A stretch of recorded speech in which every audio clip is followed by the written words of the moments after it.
Well, today we have a Bram Stoker's Dracula complete 5-board set.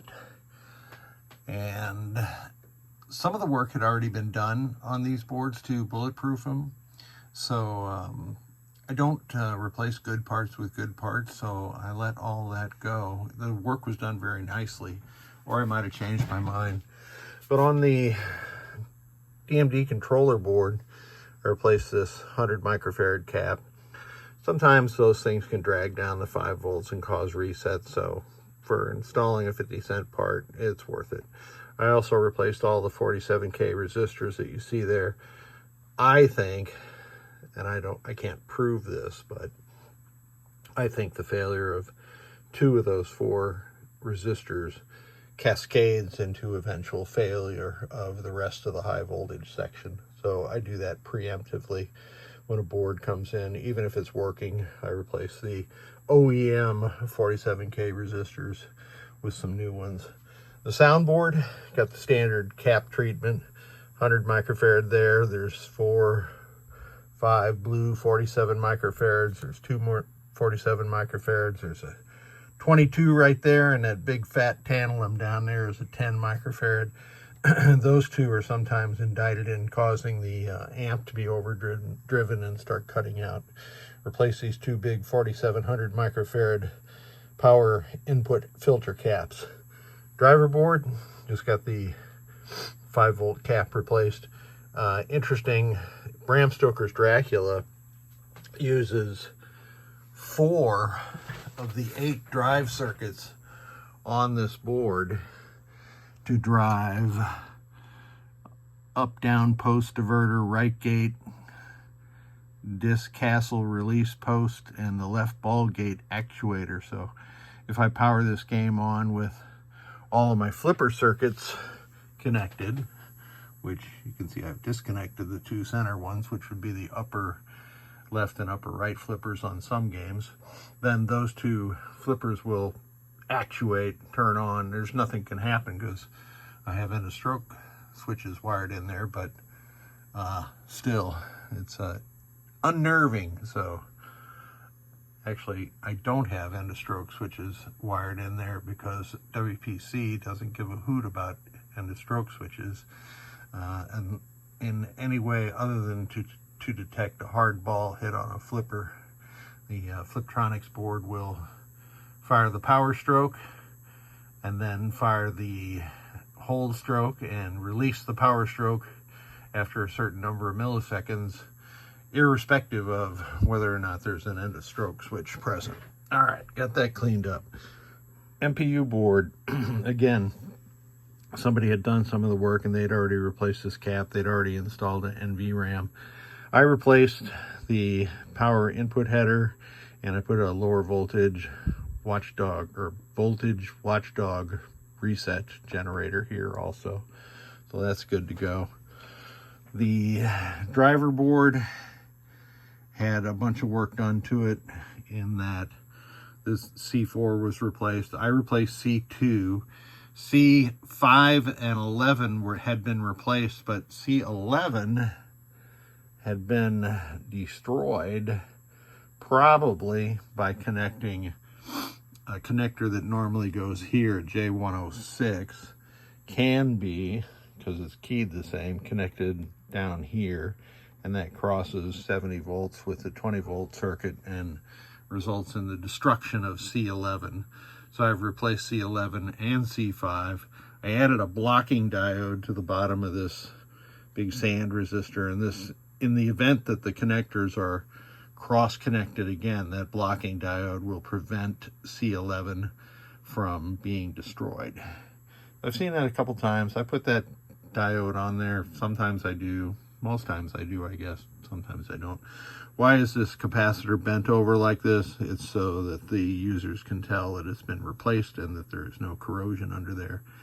And of course C2 is one that corrodes frequently on WPC games. I've got the bow tie of 5 LEDs lit. 1, 2, the center, 3, 4, 5. These 2 LEDs, sometimes I think about just taking these things out. LED 2 and 3 they are. And what they are there for originally was to detect high or low line voltage. In reality, they're of no use whatsoever, and all they do is confuse people. So any diagnostics that you're doing, LED and LED2 and LED3 are completely useless. So forget about them, as they say. All right, I think I've been through all of this, except for I did replace J102. The prior work on it did not replace J102. So let's get into test. Since we're not actually in a BSD, we get that message on boot, and we'll get this on boot also.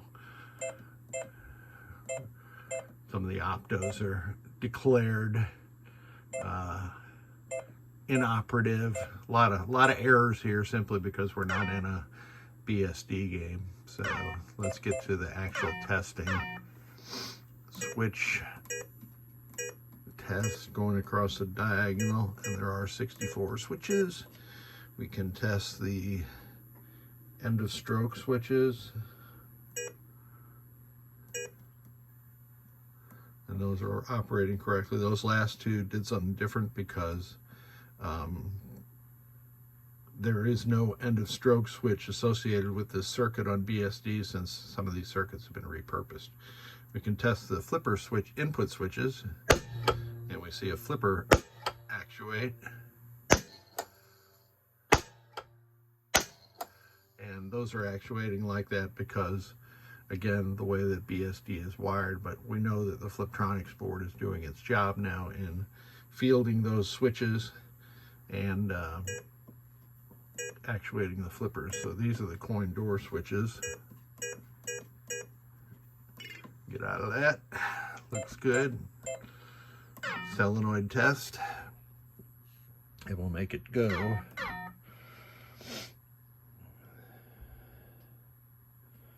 Yeah, when I first turned the game on and turned these boards on my bench, I should say, and those two center flippers popped up, I went, what in the world?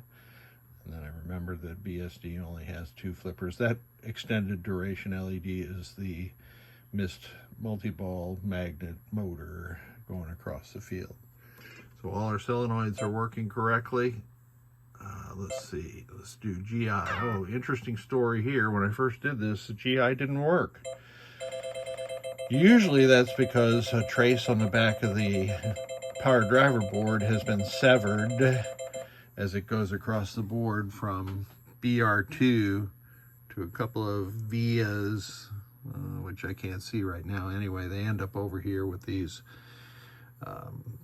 resistors and diodes, and the LM339 provides zero cross and sends it over across to the ASIC, fourth pin over on the left, since I had to check all that out to make sure that was working correctly. And guess what the answer was? Some of you will know. In the settings, there is a way to disable general illumination dimming. Now, why anybody would do that, I have no idea. But I did in fact find that GI dimming had been set to no. Arg.